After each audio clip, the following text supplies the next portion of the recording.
Here we go, everybody! Towers of Doom, the first map in a very special match, best of 5, between the Chili Donuts and Gunnars on. And at this point, I mean, I'm excited for multiple reasons. We're currently in the winner bracket of the X Cup Fall playoffs. We have a best of 5 series on our hands, and these are two excellent teams, especially, of course, Gunnars on is pretty much an all-star team. But then again, I'm looking at this and I'm just remembering the games that Gunnars on played in the qualifiers. I remember the matches that they played in the early rounds of the playoffs here, and they always disappointed a little bit. You look at that lineup and you think, okay, no matter who they go up against, they're gonna shit on them. And that hasn't been the case even once. They always struggled a bit. You never really know, is that because they maybe don't put like full effort in? Are they just testing things a little bit? Or is this really all they have? And up to this point, you never could answer that question. You were always just sitting there as like, I don't really know what to make of them. Now that they go up against a strong team like the Chili Donuts, they have to, I mean, put up or shut up. At this point, you have to show what you got. So Gunnars on, they have to prove right now that they are a team that belongs in the top 4 of Europe, and they have what it takes to take down top teams and maybe even contest team later on in the tournament. Whoever wins the series advances to the winner bracket final and goes up against Team Wah. So this is going to be great one way or another. Early Vala pick already, so we're going to see that auto attack Vala again, very likely with a double support, maybe even an Uther as a main tank, whereas Blaze and Nubura get locked in by Breeze and Ruby right away. Zarya was banned, very good choice against Rutsu, especially of course with that Vala first pick now. Double global banned by the Donuts, so they don't want Wooby to make global calls here the entire time and find themselves on the receiving end of the beating simply because they can't force a team fight and end up being outplayed over and over and over again. So they ban the globals, and here comes the double support as already expected. Uther likely in the main tank position now. We got Stukov also in. Let's not forget, currently Lauber has actually not picked Uther, so they can always swap over. But it's still a situation where technically they can also go for a double support plus main tank. So that would work as well. But we'll see. It's going to be a really interesting series. I'm super hyped for this one. And honestly, while we're at it, again, a big shout out to our Mr. X. You guys know by now, hopefully, that this is all privately sponsored. So this tournament organized by the community and hosted for the community. Privately sponsored by a Heroes of the Storm fan that has been part of the scene ever since the early alpha of the game. Watched throughout HGC, before HGC and after HGC. Big fan of the esports scene. And then after Blizzard pretty much dropped the entire esports around the game, decided to help out and host all of this. So big shout out to our Mr. X, who wants to stay anonymous, who makes all of this possible. Without him, we wouldn't have stuff like that. Karazim and Maiev now taken, so a very aggressive lineup, as you can already see. Smexy has played a whole lot of Karazim, especially in the early qualifiers where they played together. And now with the Nuburak, Blaze, Karazim and Maiev, I mean, are you kidding me? They have so much dive potential here. It is actually scary as hell. The only question is really, what will Mena pick towards the end here? Are they going to maybe shift things around a little bit, or is he going to be the only range damage dealer for the team? And of course, what's the blue team now going to do? The Chili Donuts. Here comes Diablo, here comes Leo. So they're going into an all-out war setup with a double frontline, 2 supports, and on top of that, Vala as more or less the only damage dealer in the entire lineup. So this is going to be very epic. Can Rutsu pull it off? Yes or no? And what's Mena going to do? It's the first map. This is a best of 5 series. And it should be good. This should be an awesome series. And here comes Tychus. Okay. It's about time, baby. Map number 1. The Chili Donuts against Gunnars on the X Cup Fall Playoffs continue with the winner bracket semifinal. Let's go. Game number 1. Mako and Uther for the blue team. We got Skog on Leoric, Lauber on Diablo, Banana H on Stukov, and Rutsu on Vala. With the auto attack style for our girl, once again with the Gambit component to the stacking. Gunnars on the right side of the map, we have Smexy on Karazim, Mena on Tychus, Breeze on Unuburak, Wooby on Blaze, and Poik is playing Maiev. Let's go. Yeah, I talked about this earlier in the live stream, and it's actually a little bit concerning. There's so many Swedish guys playing in this game right now. It's fucking crazy. Sweden has 9 million inhabitants. Tiny population if you compare it to, I mean, Germany or some of the other European countries. And these guys have some of the best gamers in every single game that you can name. It is so fucking unfair. I mean, compare them to Germany. Germany has like how many people living in it? 84, 85 million right now. And we can barely scratch 4 or 5 pro gamers together in Heroes of the Storm and other games. We have a few, don't get me wrong, but we should have 10 times the amount of Sweden, and we just don't. Sweden easily the Korea of Europe, and these guys are just cheating. Always told that the main reason why Sweden has so many top players in gaming and in esports is because it has nothing to do in the country. The weather is garbage and it's just boring all the time. It's honestly not all... First of all, I don't think it's really true, and second of all, does that mean we need to make things a little bit more boring in other parts of Europe just so we get some more players here?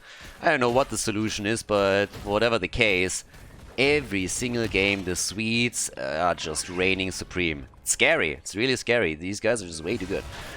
But anyways, now that we're heading into all of this, we of course got a couple of Frenchies in here too.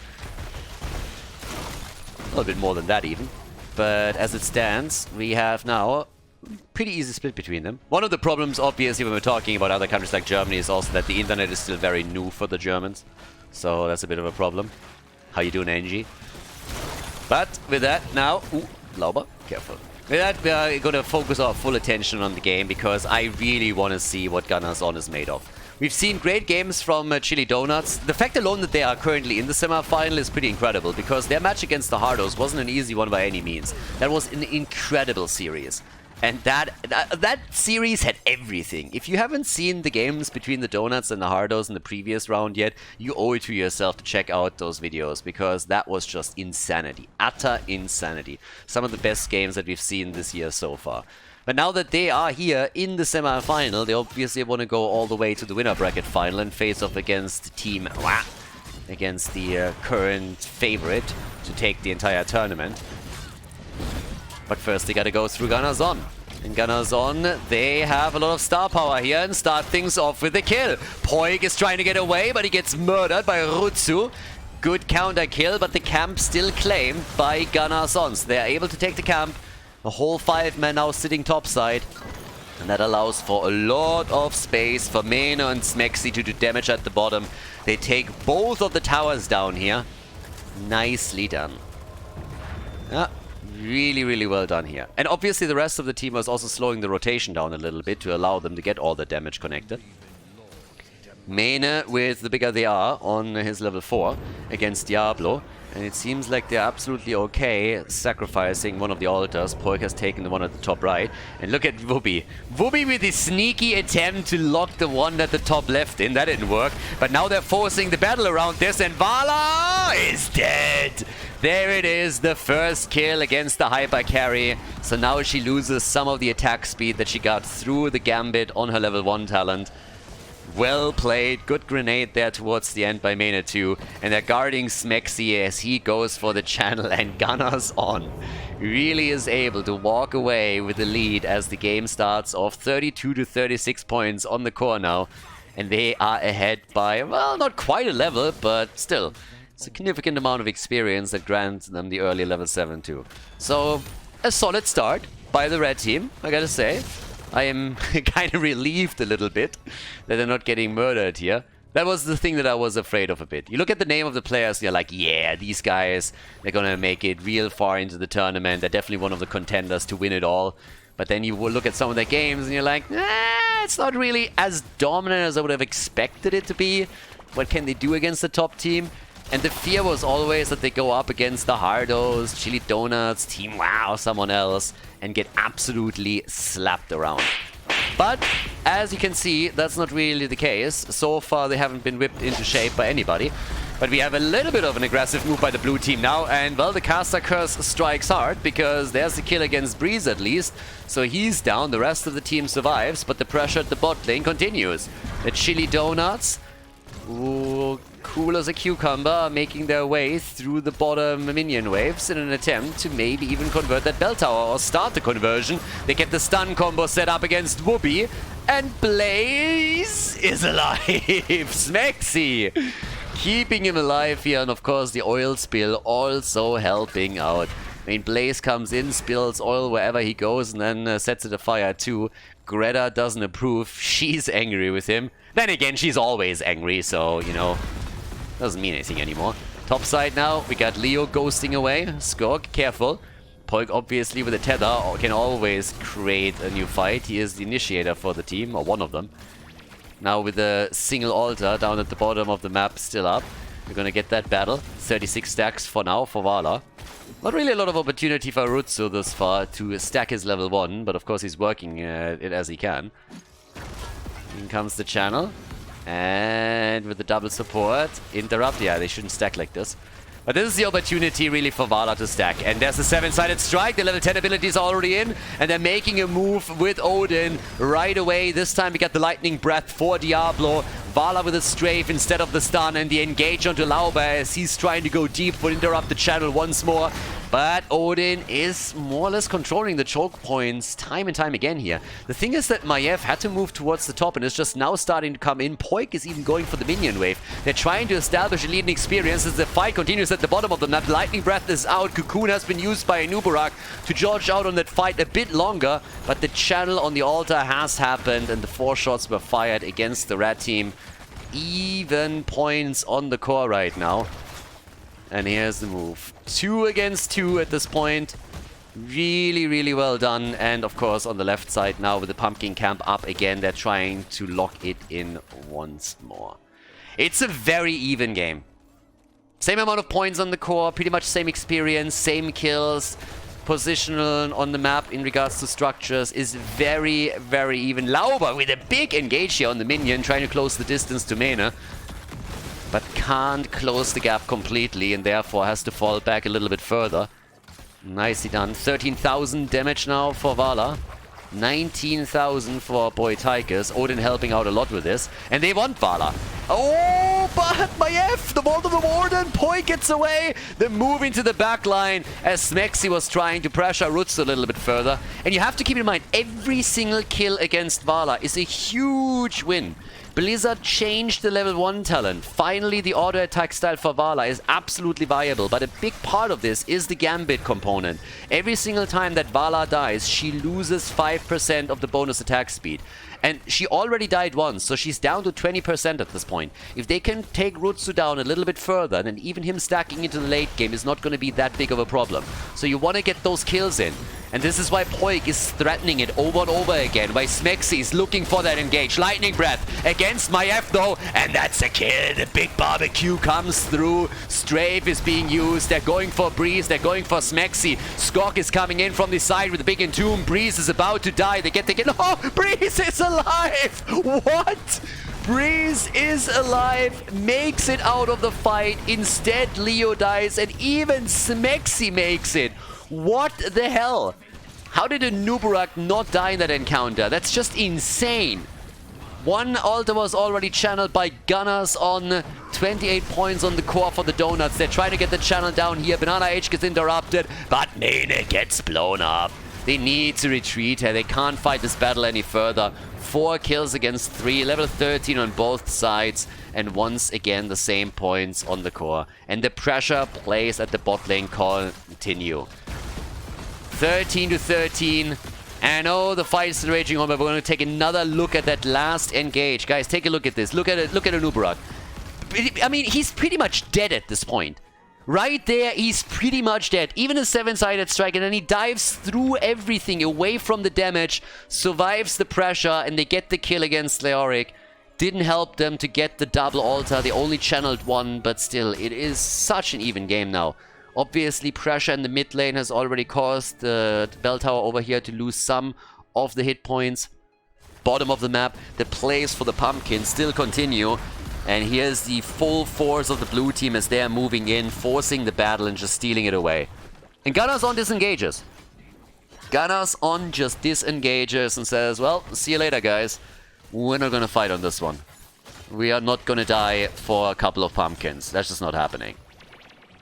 Yeah, and obviously, with Smexy and his particular style, the question is, what is he going to pick on level 16? You've seen very, very aggressive moves from him in regards to his Kerosene build, and they could try and take Vala down again. Lauber stopping a bit short from connecting the stun. Vala, on the other hand, also has a chance on 16 to go for Manticore again, and she will. So that's where the real damage starts to come out. Not a lot of stacks for Rutsu though. There's a lot of pressure against Vala. Despite the double support, there's always someone that pressures Rutsu, and he needs to be super careful here. I mean, with that lineup against him, it's tricky. There's so many that can engage, and if a Nubarak hits a good cocoon, that can be a big problem for them. So right now, once again, they engage towards the top. They're trying to go for Whoopi, and here's the bunker play. The Entomb, beautiful Entomb. The God Entomb from the other side of the wall. They can't get a kill, but God, that was sexy. Hitting 3-4 people with it, easy peasy. A lot of cooldowns already used in the last one. The heroics are down. Here comes Whoopi again. Everybody's a bit low, but Lauber, the Divine Shield saves him as the 7-sided strike nearly drops him. Breeze moves away. Leoric ghosting around, and the fight for this altar is still ongoing. Kerosene moving in deep in an attempt to pressure Vala a bit further. She's at 100+ stacks now, and Rutsu might be in trouble. He can't sit here for too long. Even with the double support, it's going to get tricky. And here comes Maiev, Vault of the Wardens, trying to move out, and is able to disengage. They go for the channel once again, and with Mena retreating, they're letting this one slide. So the lead goes to Chili Donuts. Chili Donuts, they take the lead. 4 more shots are fired. 24 to 28, as both of the teams are slowly moving towards level 60 now. So off we go. 41,000 damage for Tychus. Vala finally with their Manticore. We also get Benediction for Uther. And Smexy, he goes for the damage. Wave 100 fists for him. He wants the damage. They want to go for Rutsu and take him down, confirm those kills. Yeah, and Vala is currently trailing behind a bit. Mena is 10,000 damage points ahead of her. 7 kills in total only in this game, but oh boy, do we have a match on our hands. Yeah, they go into the middle again against Leoric in this case. Leo might actually fall. Down here, the fight turns against the Nubarak again. And great play from Stukov in particular, giving Breeze no chance here.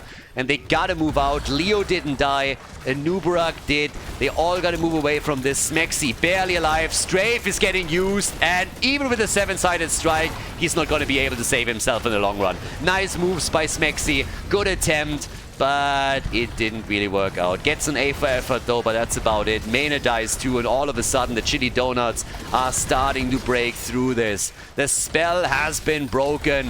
Whoopi gets also farmed. They take down 2, they take down 3, they drop 4, and they nearly get the 5-man team wipe as they take momentum in the game, clean the lane, and go for the bell tower for the conversion. And all of this just happening before the triple altar phase. This is the big opportunity now for the Donuts to pull ahead in this game. Heavily, I might add. Fantastic plays by him. 8 kills to 3 right now. And already channel at the top left and top right. So Breeze is going for it. Poi currently still sitting here in the middle. Down at the bottom of the map, Banana H is going for the third. Only 3 shots fired over here. And of course, in total, 10 points off the core of Gunnars on. They're at 14 right now, trailing 11 points. And this is getting dangerous now. There's a more than a level lead for the Donuts. And Gunnars on needs to retake that bot lane bell tower. They need to. Couple of good stuns against Lauber, but they need more. All of the ults are ready. At least on the red team side. For the blue team, a few of those are still missing. Maiev is still at the top, so can't use the disc down here either, or go for the big tether. Instead, they're poking with Odin as much as they can. But here come the pumpkins. That's another few shots that are going to be fired, for sure. First one, second, and third, all connect. Core goes down to 11 points total. Now, Poig is trying to make the play for Skok up at the top, but misses the disc. They still get the kill, though. So at least they take the ghost down, but they are an entire level behind. Smexy, he's waiting around. Nobody is making a move for the boss just yet. And Breeze is, of course, not only anchoring the place, but also scouting out what's happening in the middle of the map. Buying a little bit of time for Blaze, who's already working on the minion wave at the bottom so that they can push into the bell tower again and try and make a play here. But it's starting to get a bit tricky. So right now, they drop it to 50%. But the defense is there, and the double altar has just been announced again. Half a level missing for the Donuts until they hit level 20, and with Storm Talons, they're gonna have a massive advantage here once more. Skok is coming back. Mina still with 53,000 damage right now. And Stukov, of course, with the full lurking arm setup again. Low blow on level 1 on the 13 this time. It hungers, increasing the range and everything. Cooldown always important too. Yeah, and here comes level 20. They're going in with a cocoon against Diablo, so Smexy can at least get one channel. That was important. 5 shots traded against 3, 6 points against 22. The only thing that Gunnars is trying to accomplish right now is just to stay alive long enough so that they get their own level 20. That's the only thing they're trying to do here. Right now, as you can see, there is already a play for the boss at the top that they cannot contest because they don't have Storm Talons.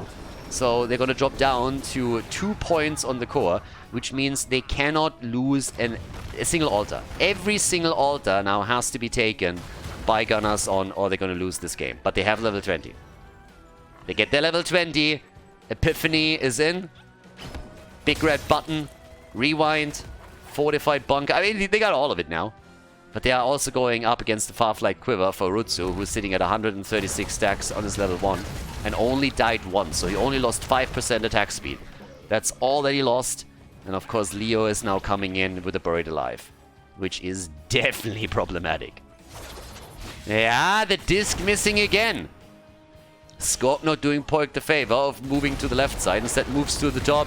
Here's the Buried Alive. Bye Maiev. Easy kill right here. Skok is a monster. Skok is an absolute monster. We've seen so many guys now just playing like a madman with Leo. Yesterday in particular. But Skok obviously is also dropping some fantastic entombs here. The one earlier comes to mind where he caught 4 people.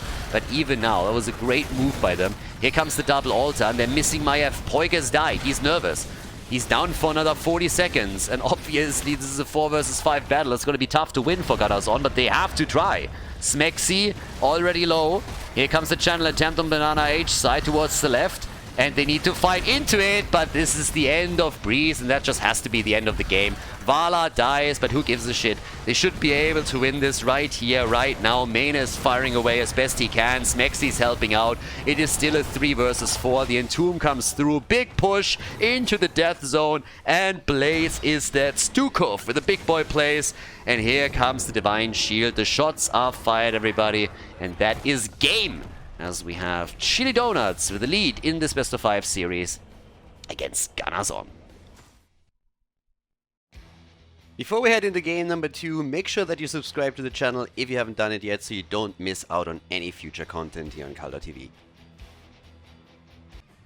Battlefield of Eternity! The Donuts are in the lead, everybody! So, map number 2, here we go. Yeah, Gunnars, honestly, they were able to run... Pretty much the entire game was on eye level, and then this one fight occurs at the bottom right over the bell tower where the Donuts were consistently applying pressure, and 4 heroes die, and that just flipped the entire game. All of a sudden, it's an experienced lead that's hard to break through by Gunnars, and yeah, that snowballed things very quickly in favor of the blue team, so it's a great effort there. Poik also seemed to have some trouble. I mean, it was a bit unlucky for him to get caught there towards the end when he was trying to make a play on Leo, but Skok turned around and just dropped that Entomb on him, and with the Buried Alive, there was just no way for Maiev to escape, so at that point the game was more or less over. Unless Gunnars in the 4v5 hits a lucky punch, that is not winnable for them anymore. So as it stands, we got Battlefield of Eternity as our second map. This is the best of 5 series after all. Blaze and Junkrat immediately banned out. But Gunnars was holding on for a long time there, and they had a couple of moments where they could have maybe gotten a kill and turned it. But Poik in several situations was struggling a bit to have the impact that he wanted to, and he got a bit unlucky with his discs as well. You could really tell that he was always attempting to anticipate a bit where his target would move and slightly push the disc into the path, but he misjudged it every time. He thinks Leo is going to go left for safety, and instead Leo makes a move towards the top, the disc misses, and that happened multiple times, so a bit unfortunate for him. Did not have the impact that he wanted to have. Now, Stukov played a huge role in the last game too, so that's one of the reasons why he gets banned out here. And Vala gets banned since this time Gunnars on has first pick. Now, a lot of these situations, when you see the drafts playing out in front of you, you always have to ask yourself the first biggest question: who has first pick? That's why we have a lot of shifts happening in which heroes are getting banned, which heroes are getting banned by a team that usually loves to pick those up. If, for example, Chili Donuts feels there's a good chance for Vala to be claimed by Gunnars on, they're just going to get rid of her. They don't want to let that happen. In the last map, Gunnars on, they thought, hey, we can deal with Vala, but the double support Vala with the frontline proved to be a little bit too much for them. Now we got more Poigon Liming now for the resets, whereas on the other side, Nuburak and Lunara are now being played. And Lunara has been seeing a lot of action, of course, in all the series that we had in the tournament so far. But in Battlefield of Eternity, with all of the acid, she can do a lot against the Immortal too. Nuburak for the engage. That's another one here. Anduin gets played by Smexy, and we got the Space Goat. Yrel can hop around, and Anduin can pull the targets back out there. Yeah, and Whoopi on Yrel. Hail to the king, baby. It's true. Hail to the king, baby. Whoopi on Dehaka or Yrel. I think his Yrel is even more of a trademark than his Dehaka. I mean, both are fantastic, but Whoopi's Yrel is just on a different level. So that is a glorious pick for them. Really, really like it here. Tracer gets banned. There's obviously always a chance that Poik all of a sudden takes Tracer and gives Liming over to Mene. I'm personally a bit more curious of what exactly Breeze is going to pick here. If we're going to see his Diablo in this case together with Yrel, if they're going to go for a different variation of this. But one way or another, I think this is going to be a solid series. The first game was already good. Donut's a bit too strong, but Gunnars on, they got a chance coming back here. So Dehaka gets banned this time. No Nuburak Dehaka for them. And yep, let's see what the blue team is going to go for. Especially what Rutsu is going to pick. All of these guys are strong, but every time I see them play, I'm like, what is Rutsu going to take? Is it his Maiev? Is it his Zarya? Is it something completely different? He's a little bit like Nick on the side of the hardest. He's like the X-Factor pick. And obviously comes in last year. Banana H on Brightwing. And Skok taking the Fleabag, going for Hogger. Which brings us to the final picks for Gunnars on. We need a frontliner and we need Mene with a bit more damage. Again, always the possibility that Liming gets played by Mene instead. And we're now getting a pick for Poik. Both of them can obviously play here, I mean, duh. But let's go. What's Breeze gonna play? There's Zarya and Garrosh! Nice! Zarya, Garrosh. Kinda giving the Donuts a taste of their own medicine here. Yeah, Zarya wasn't banned this time, so they decided to go for her themselves. And now they have the speed bubble on level 4 for Zarya, combined with Garrosh and his approach into the opponent's backline to get the flip and prepare the kill. And obviously, the Chili Donuts, they have played this particular style multiple times in the past. They know exactly what's coming, so they should be able to handle it. But here comes Rutsu. Maiev as the last pick. Battlefield of Eternity, everybody. Map number 2 in the best of 5 here at the winner bracket semi-final. Let's go and find out which team takes the victory. Chili Donuts in the lead against Gunnars on Marco and Lunara, everybody. We got Skok on Hogger, Lauban and Nuburak, Banana H on Brightwing, and Rutsu on Maiev. Solid lineup for the blue team. But we have some really nice combos for Gunnars on. They go for the infamous Breeze, Garrosh, and Mene Zarya. The speed bubble on level 4 is going to be pretty important for them. Whoopi on Yrel, Smexy playing Anduin, and Poik is starting things off with Liming. So, good lineup for them. And of course, you never really want to find yourself in a best of 5 in a position where you have to win 3 games in a row. So this is the moment where they have to claw their way back into it. And it seems like we're speeding the game up a little bit. It's a race, baby. And I'm not so sure if that is a race that Gunnars on can win. They have definitely a few heroes here that can dish out damage. And Mene on Zarya with Feel the Heat as his level 1 talent can chip in a lot. But let's be honest about it, they're going up against Lunara at the bottom of the map, and there's also Maiev here. The entire wall is lost, so that speeds the game up a little bit. But the question still remains, how far are all of these guys going? Whoopi is trying to play this as safe as he can and of course slow them down a bit. but both teams are now aiming for the fountain. Top side is taken down. There's a double defense now happening too. And at the bottom of the map, the fountain has been claimed as well. So it's more or less even in regards to the structures that we're able to take down. But there's that. So with this, what do we have? We have them even committing that they are trying to go for the entire fort. And the red team has instead backed off from structures and started to move towards the camp. Could now, of course, go for a second approach. Whoopi even sticking around for longer. He needs to be really careful here, but assistance is coming his way. They're trying to flank in from the side, but I don't think they can really get anyone here. No, Banana H already dodged out towards the bottom. Everybody else moved away too. Up at the top, again, they couldn't do as much damage to all of this. But, yeah. It's still a fairly even deal between the two teams here. The added camp that we of course got for Gunnars on also gives them a slight experience lead. It's nothing crazy, but if they can get the one at the bot lane too, it will add up eventually and maybe give them a talent advantage around the second Immortal. Always, of course, depending on who wins the first objective in the game here. But still, solid start as both teams are showing aggression once more, which I personally like. Nobody's here really afraid of going for it. Both of them are absolutely willing to go for some structural damage and to just put themselves out there and start a fight. So we have level 4 talent starting to slowly kick in, and that is really where things become interesting. Simply because we now have the speed barrier up. And in case you don't know this combo, it's actually very simple. Speed barrier is amazing, especially when you put it on Garrosh, because all of a sudden he can easily close the distance to any target on the other side and then flip them over into his own team for a kill opportunity. That's the theory behind it, and it can be terrifying depending on what lineup you go up against. So this is something to watch out for. We have, for now, camps taken from both teams, so it's all about the Shaman camps now. Timed around the objective that is now spawning in 4 seconds. Triumvirate for Li Ming. And Garrosh still waiting over here. Yeah, Mene gets the bubble up, there's the flip, and they try to go for a bit of an attack against Maiev, which hasn't really worked out. Instead, Mene gets attacked here, but Smexy is paying attention and zips him out of the fight before anything can happen to Zarya. Hogger is defending the top, and the rest of the red team has now transitioned bot side to tail with the Shaman. So they're taking this one down too. Alright, good for them. Easy kill over here.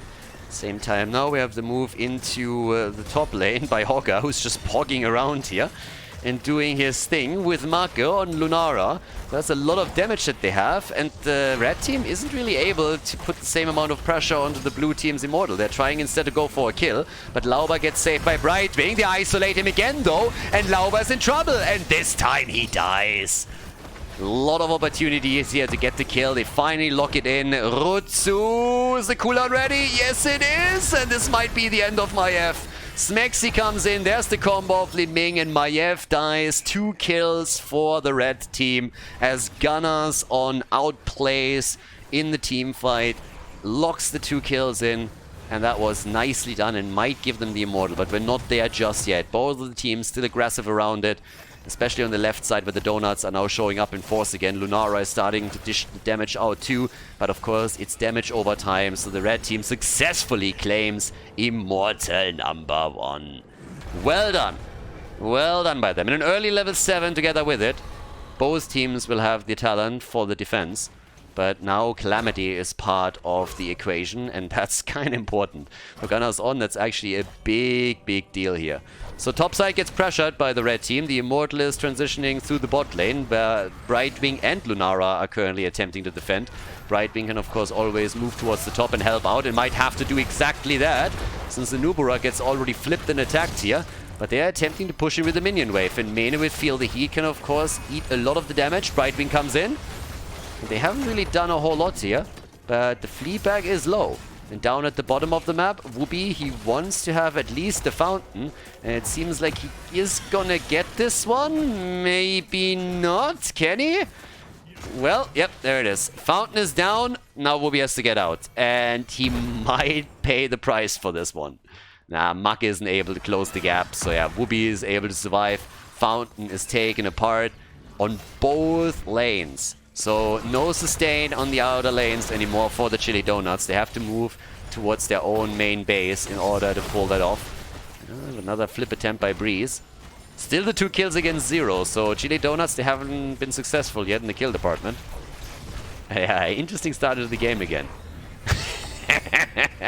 The speedy crab. Breeze gets polymorphed and rushes around as a crab with a speed bubble there. Obviously looking for another flip, particularly against someone like Hoga, but they slowly and steadily poke down the hit points on the fort, and they go for Lauber. Lauber gets attacked right away and drops significantly at the bottom of the map. Urel is playing it out, by the way. Over here, the kill against Hoga. Hoga dies at the bot lane. The camp was taken. Vui was interrupting it for as long as he could and holds the fort, quite literally, all alone. But another kill against the Nuburak opens up an opportunity for Gunnars on to take the fort down at the top of the map. And they are now also getting level 10. 4 kills to 0. They got 4 kills. They have the level 10. The objective coming back down in another 10 seconds. That should at least guarantee them the halftime show. And they're looking very, very good here in the second game. Great plays from them thus far. But of course, things are easily going to change once that the Chili Donuts have their own level 10 abilities. Li Ming goes as usual against the Nuburak for disintegrate so that she can burn down the cocoon as quickly as possible. Halftime show victory, not really a surprise. Mene gets the extra energy running into the stun here. And here comes the shockwave. And the rest of the ults, all kicking in. Yeah, it's party time. With 50% already done on the blue team's Immortal, this is the moment of truth where Lauber has to be aggressive with his team to open up an opportunity to take this one down. Urel is still not there and has started to defend the bot lane, but of course the camp has now claimed the fort itself. And there's the kill against Garrosh. Breeze is down and the big attack against Smexy. A lot of ults being dropped here to save Anduin, and they save him for now, and they can even threaten Lauber a bit. So he's starting to drop low, but the problem still remains. There's a camp pushing at the bot lane that will eventually threaten the keep. The first kill for the Chili Donuts has also opened up some pressure against Mene, who now dies. So follow-up kills for the blue team will likely grant them the Immortal. And they're back to business. At the beginning of this game, Gunnars on definitely holding the reins in their hands, but now it has shifted. The momentum for the Donuts allow them to take the Immortal, and they can now pressure the top and potentially take the second fort. So good job by Lauber and his boys. Well done. They can claim the experience here. Not only draw even, but even pull ahead a little bit. And then make their move all the way up to the top here. So yeah, job well done. That was a nice turnaround by the blue team. I mean, think about how this all started. Oh boy. Yeah, for a second I really thought that Mene might once again be dropped here. But yeah, think about how this all started. It started with 50% on the Immortal hit points claimed by Gunnars on, and they still lost it and didn't do a whole lot more damage. Now they gotta defend at the top. They're at least able to burn the shields down very quickly, so the Immortal switches into melee mode. But the fort is likely gonna fall. 50% still left. The Immortal alone is gonna take it's gonna do a huge chunk of damage, and then you just get a few more hits in by Lunara. But she hopped away very, very early. So they didn't do anything yet. They still have the flea back down at the bottom of the map, so Hoga is still there. That's the problem. But with now also Urel transitioning down to the bot lane to meet that pressure, the fort falls, and they have the leading experience that will grant them the early level 13. So it's about to get dropped here. But yeah. That's actually going to be an interesting game from here on out. I mean, early on already, it was cool to see that Gunnars on was claiming a lot of momentum after they've been unsuccessful to build a lot of that up in the first game. But now things have shifted again, and the Donuts are starting to slowly pressure those lanes and siege up on them. If you go and play with Zarya, obviously that's kind of what you are attempting to do. Li Ming has 19,000, 20,000 damage against Lunara, who's slowly trying to close the gap between the two of them. Level 13 talents are ready on both sides. And, well, let's see what they can do here. Already, we got the move by the blue team towards the bottom. Obviously, what's going to be crucial is Li Ming's ability to get resets. I mean, at this point, Poik, he is the one, if he can get resets in these fights and then really dish out the pain, that's going to be amazing for them. They have, of course, with Zarya, another one who can get a lot of damage in. A few more on the lineup can do that for sure as well. But especially with Calamity in, if you go into those big team fights, you can start and really, really chunk them down here. And that's of course even more so true if someone like Garrosh or maybe Urel can prep the kill for you. So that's exactly what they need to do here. Try to rely on Poik to get the damage out. And that is what he's gonna try. Picking it into the battle already as the Immortal is up again, and this one is going to be important. Here's already the play, the taunt, and the heals from Brightwing. But that's a cooldown that has been used and won't be available for quite some time. Smexy moving out, gets healed. The Cocoon burned away by Poik. Nicely done, but Breeze finds himself in trouble. Li Ming still looking for some extra damage, and they're really controlling the fight nicely. The blue team is moving so deep and is getting one kill after another now. They were low at some point, but Brightwing is able to keep them in play, and then they just turn it and divide and conquer. Li Ming and Garrosh are both dead. They go for Whoopi, and the Space Goat is now on the run. They close the gap in kills, 4 kills to 4. They go for Main and are able to take him down just before he kills Lauber. Urel died as well, so now we have half a level away from 16 and the next talent. They have more than a level of an advantage, and yeah, they are looking just better and better as time continues. Level 10 was a huge game changer for them here.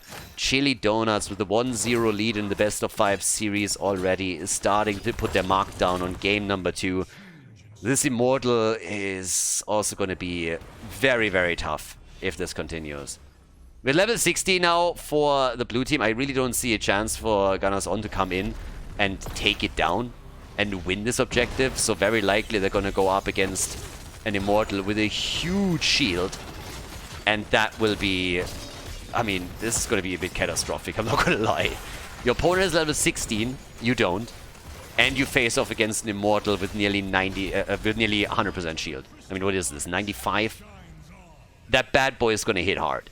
13 minutes or no 13 minutes, it doesn't really matter too much. So, yeah, it's kind of crazy. Yeah, this is going to be nasty. 6 kills to 4, and a big advantage right now for the Chili Donuts. They should be able to get the keep here. Depends a little bit also on Hogger. I mean, currently he's sitting down at the bottom of the map, and Skog is obviously trying to make sure that the second keep gets threatened as well. So he has a lot of AoE that he can use here and burns the entire gate down.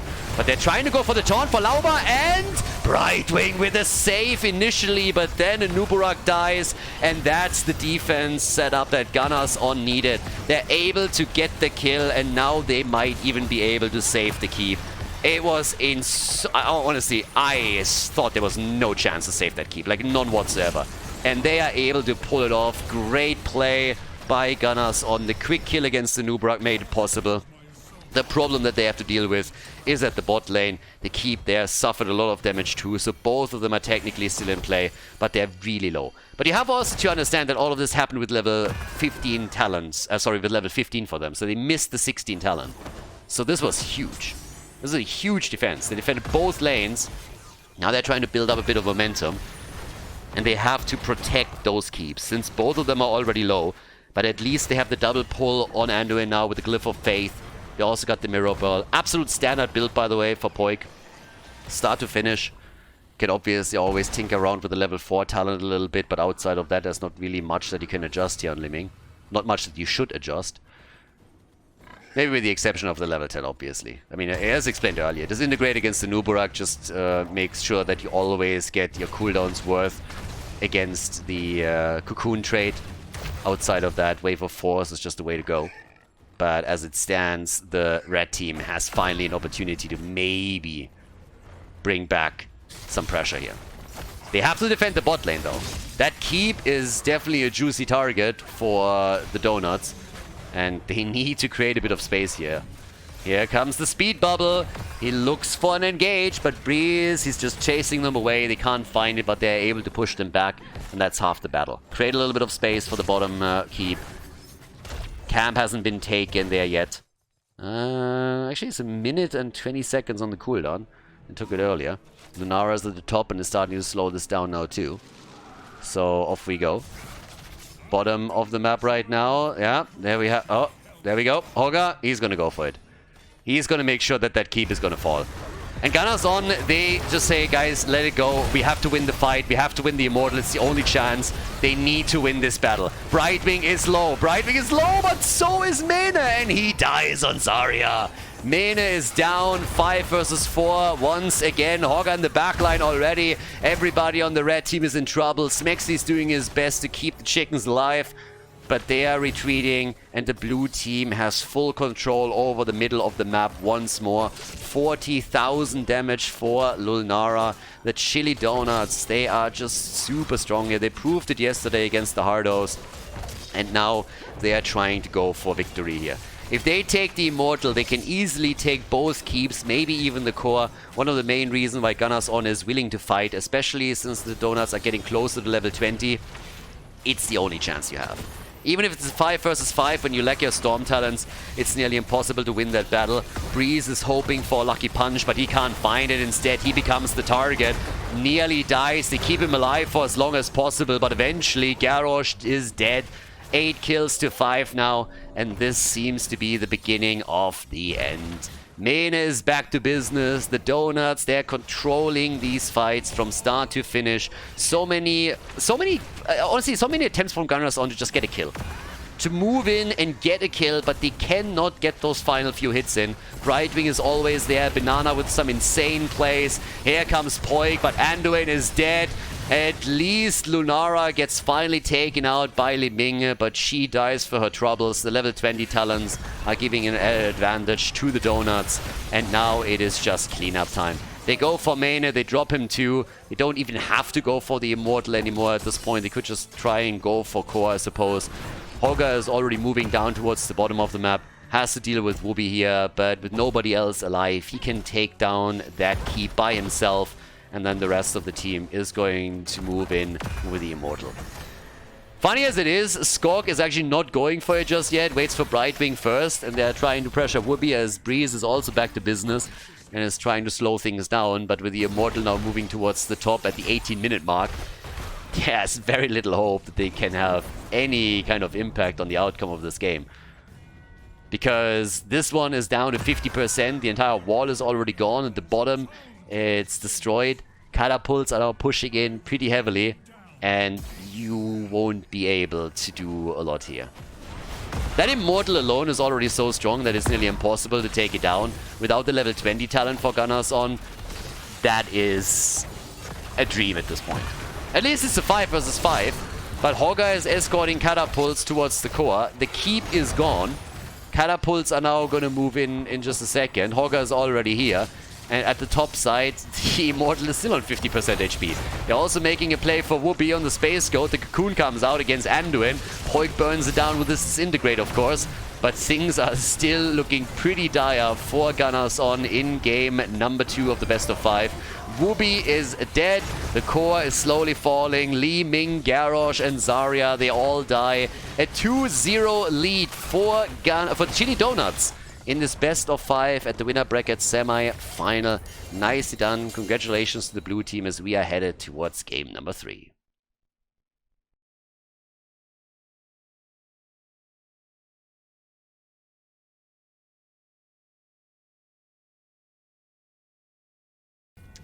Infernal Shrines, map number 3. Chili Donuts with a 2-0 lead against Gunnars on.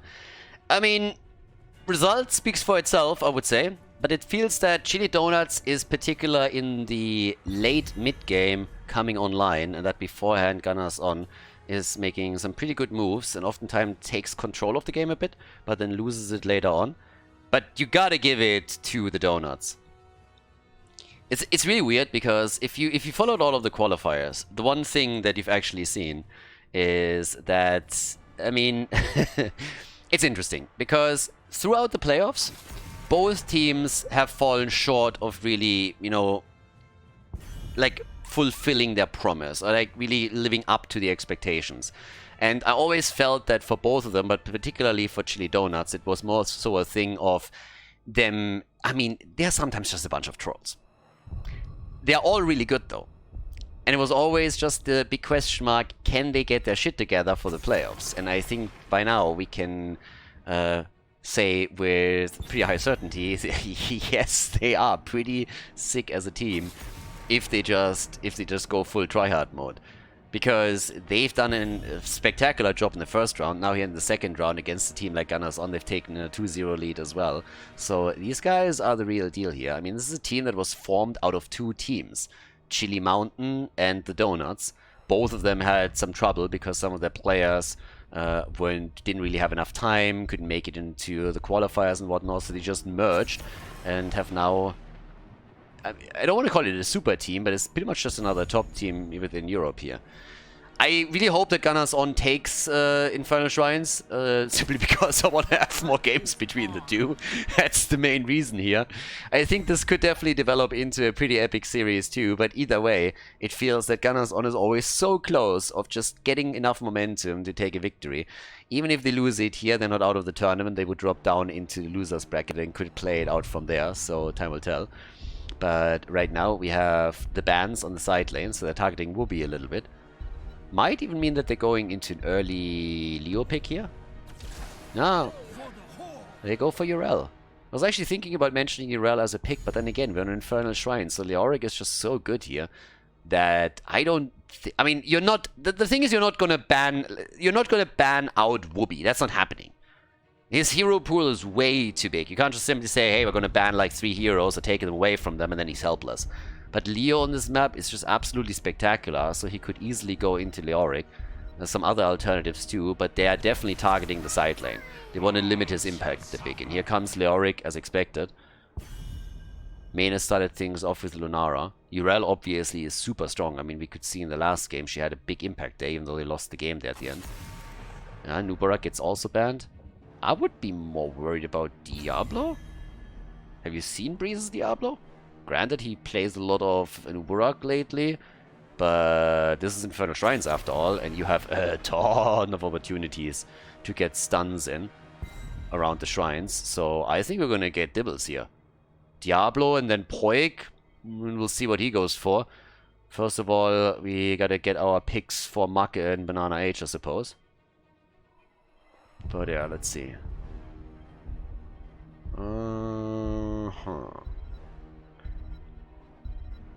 Roots, I mean, we could even get another Maiev now that I'm thinking about it. But first, there's Zeratul and Rhaegar, the doggy. Okay, the doggy is in the house.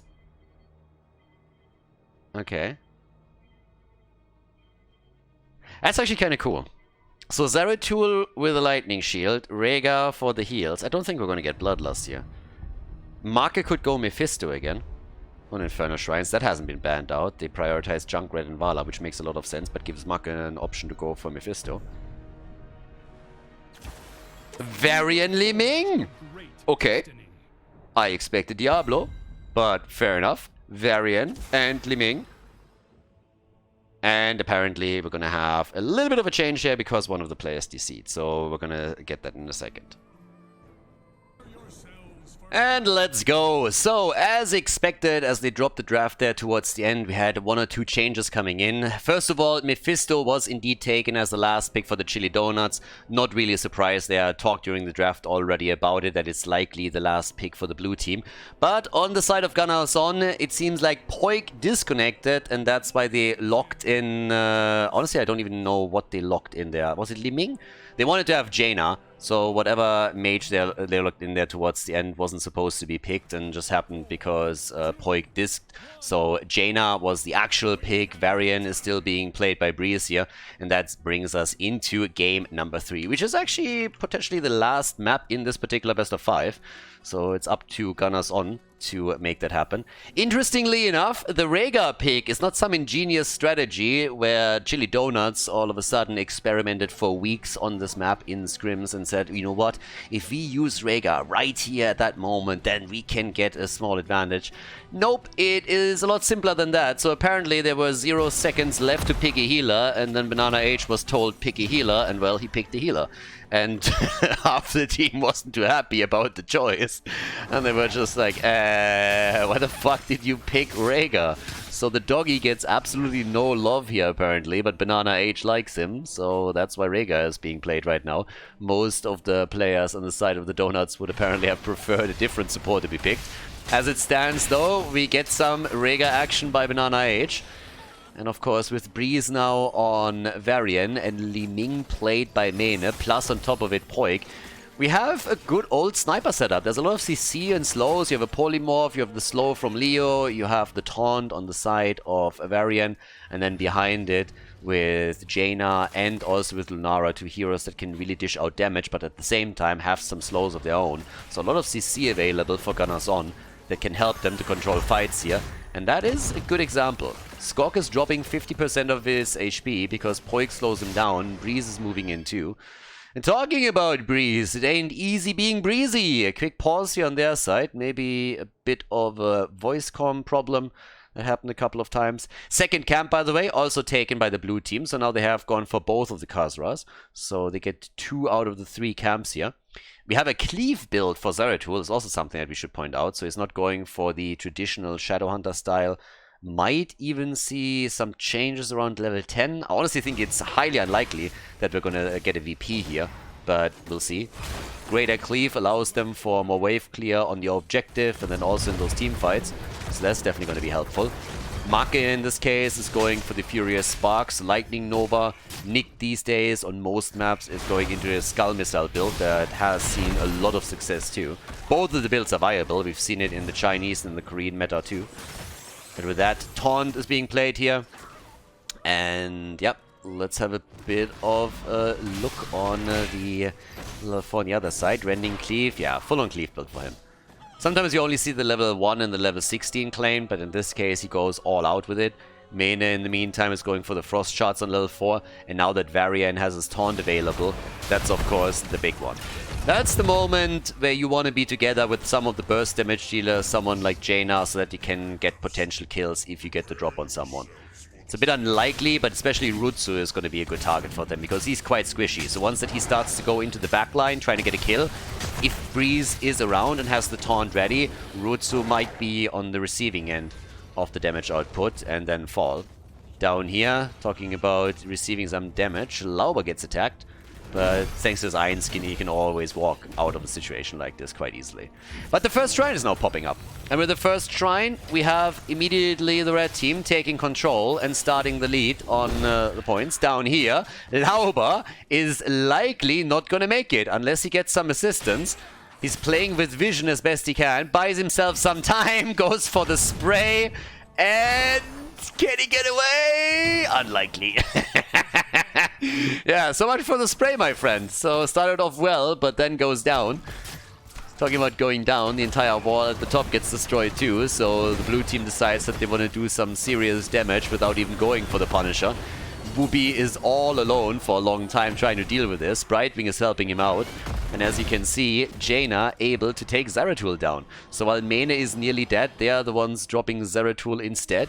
And with 31 points towards the objective, it is more or less given that the red team goes for Punisher number 1. So maybe again, that momentum that they could start to build up here. On level 7 we get Conviction for Johanna. And they got 38 points now and slow this down a bit further. I mean, if they can time that around a level 10 or something, that would even be better. So with 38 points on the objective, they're pretty much forcing the blue team to eventually send someone over and start getting a couple of points there. So Whoopi can always, with the swing, just hit that. And is trying to do that as we speak. So it would be the easiest thing for him to get the objective. They're still fighting it out at the Khazra camp down here. So they got the camp and they got the Punisher. Frozen Punisher in this case. That's a lot of push power through the mid lane. Frozen Punishers are insanely dangerous. And if you have a camp plus another minion wave following up, you can definitely do a whole lot of work, especially if the gate is already this low. But the full setup for the Donuts is here. They're going for the big defense, but they're losing at least the gate very, very quickly. One tower down, second one about to fall. Leo is at the top, Jaina's at the bottom, so there's still a full split for Gunnars on that allows them to get more experience and get closer to level 10. Mene here obviously has the wave clear on his Jaina to also go for the camp. Sees Zeratul though, and they instead decide to go for the steal on the left side, which would also allow them to go for that fountain, and they... Oh, Macke! Nearly dying! And that's exactly what I was talking about earlier. If you move in and then you get taunted, you might die. And that was a close call for Mephisto. So level 10 abilities are ready, they get the camp, they steal it, And they are also at the same time now going for the one at the bottom of the map, making it 3 out of 3. Poik is also taking the fountain down, so that's an easy exercise for him. But it kind of shows you that Gunnars on is now pushing all the right buttons. They're starting to get some structural damage in for free, thanks to the level 10 advantage that they had. They're taking those fountains down, but they also have to make sure that they can move away from this, and Poik gets the heal from Brightwing and is alive. Lunara is still in play. Yes, Mexi with a clutch save. Real clutch one. And we indeed have a VP, by the way. I don't think I've seen a Void Prison in the European scene for a long time now. VP is pretty much completely out of the meta. It's just too much that you can do against squishies in the backline in particular when you're moving in with the other thingy, Might of the Nerazim. So Void Prison, especially Void Prison combos, are not really big anymore. You can go for isolation plays on the other side, so that's definitely still a possibility. And I think that's exactly what we're going to see from Rutsu here. We get the Ancestral Healing, and, well, obviously with the Ring of Frost, there's some really nice burst damage that Mene can throw out.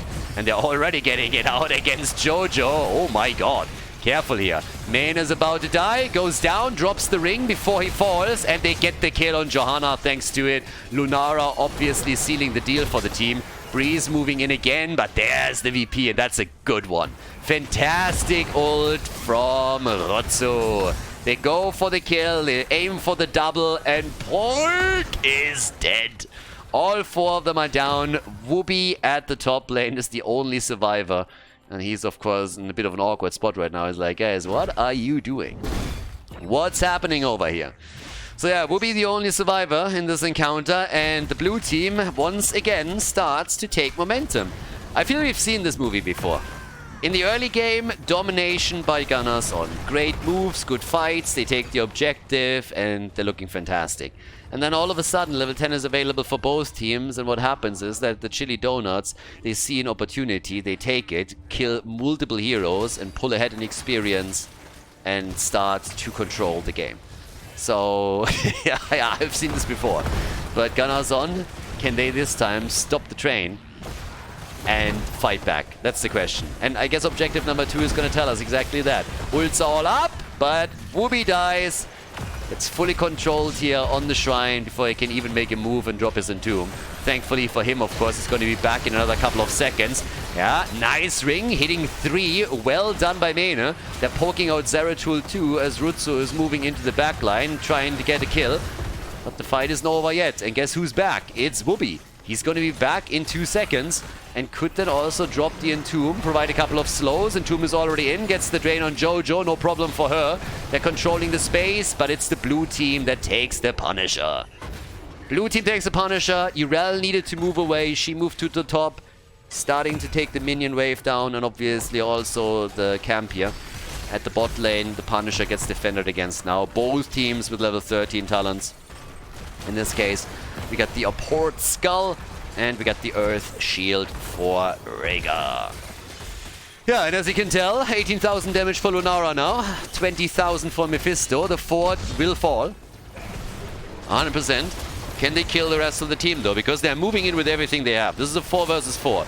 Mane is low on mana and hit points. He's the first one to die, and everybody else is slowly falling back here. 15 to 14. Entire level lead now for Chili Donuts. They are looking great here. I gotta admit that they are really putting some solid effort into controlling these mid and late games. Lauber has fallen twice, but they have taken a solid advantage. They're ahead in kills, ahead in experience. They also have taken the first fort down after initially being on the receiving end. So now they're just looking better and better by the minute. Once they have level 16 talents, they could try and use that advantage to maybe get a few additional camps. I don't necessarily think they're going to have that talent advantage for the objective. So far, the next shrine hasn't been announced yet. And I don't think it's going to happen in that time. But yeah. Now, Lauber is double checking all of these bushes. They don't want to run into a trap here. They know that right now they're obviously ahead. So don't make any weird mistakes and you're going to be in a decent spot. Level 16 then again is also giving Rutsu now his full cleave build, and that is dangerous as hell. Once you have the 16, once you got the Void Slash, this is gonna hurt even more. Smexy with the Global is at the bot lane and trying to play it out here. But yeah, all the way up at the top.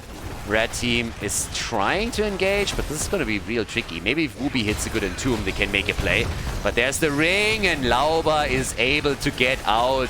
Banana H, he has the cleanse on level 7 that he can use in situations like this. 6 kills to 3 now. With the ring not connecting and Wooby just being a moment too late to drop the Entomb, there's no problem for them to walk out of this. Yeah, cleanse is really helpful here.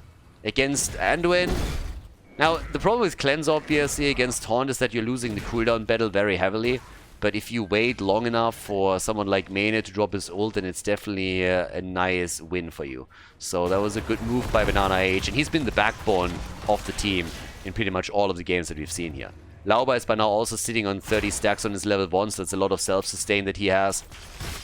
Great for him. We have the synergy from Rhaegar with the Earth Grasp Totem on level 16 and his level 1 where he went into the Colossal Totem. So on the Shrine in particular, he has now a lot of control they can chip into. And of course, Torrents of Hate as a follow-up from Mephisto is a nice asset to have for any team fight. With the next objective now up at the top lane, both of the teams don't have access to a fountain anymore. So this is an even fight. And this is a fight that Gunnars on, more or less, they have to win this one. And I love what the blue team is doing. Are they actually pushing for bot lane? I mean, it seems like they're just trying to get closer to level 20 and that they're totally willing to give up the objective. So we have Urel pushing the bottom of the map. Zeratul is pushing the middle. Guys, they don't care about this one at the top at all. They still have 3 heroes up that slow everything down and make sure that there's not an attack for this. The kill, Self-Ancestral from Rhaegar, and he's still dead. But Rhaegar dies, the fort is dropped, Rutsu is successful, and down at the bottom of the map, with now 2 minion waves moving in, Urel can try and break through the wall and move towards the keep itself. And someone has to head back to stop that from happening. But they take the Mortar Punisher. So here's the opportunity for Gunnars on to make a play. With Rhaegar gone, at least the fort will fall. But of course they need to do a bit more than that. Because they themselves also lost a lot. And one of the main reasons why the Donuts went for a play like this is because they want to snowball this forward. If they get an early level 20 here, then they can capitalize on that Storm talent and can maybe even pressure a keep on a lane. Breezen again is already attempting to set up a trap in one of those steam vents, but he can't really, especially since Lauba is double checking most of them with the shield clear. If they knew that Urel is here. Urel, yeah, they can't catch her. Skork moved towards the top, but boy. One wrong move by Urel, and that could have been a kill. So yeah, good for them. They take every single camp that they can, and they're not too far behind the experience.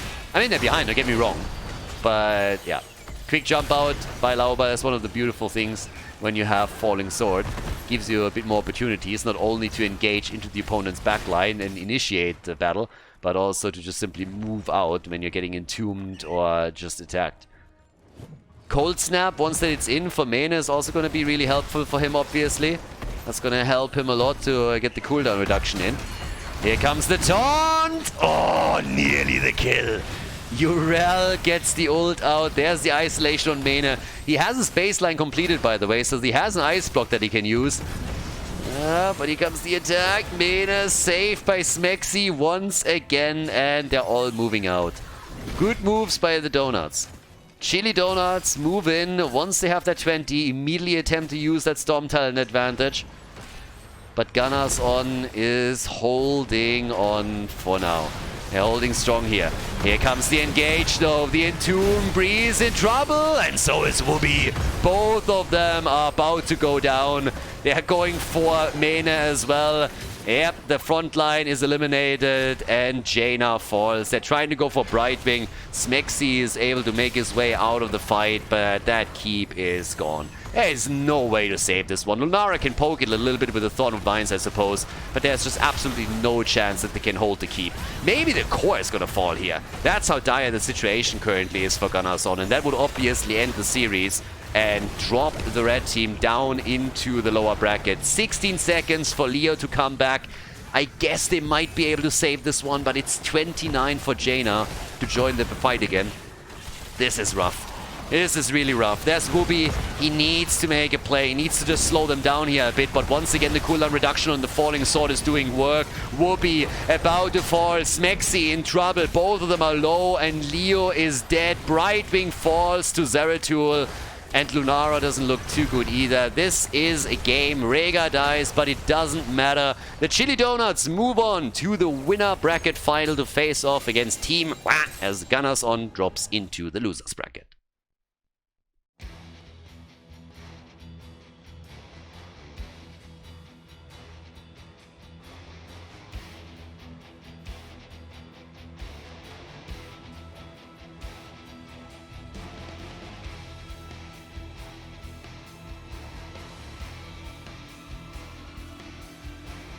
Thank you everybody for watching the video today. I hope that you enjoyed the show and the commentary. And keep in mind that the spoiler protection that is going to run for the rest of the video is made possible by all the support on patreon.com. So guys, if you want to support my work, if you want to help me start new projects and keep the spoiler protection in place, please consider heading over to patreon.com/Khaldor. There's also a link in the YouTube description and check that out. Thanks in advance, and see you guys next time with more esports coverage here on Khaldor TV. Have a great day.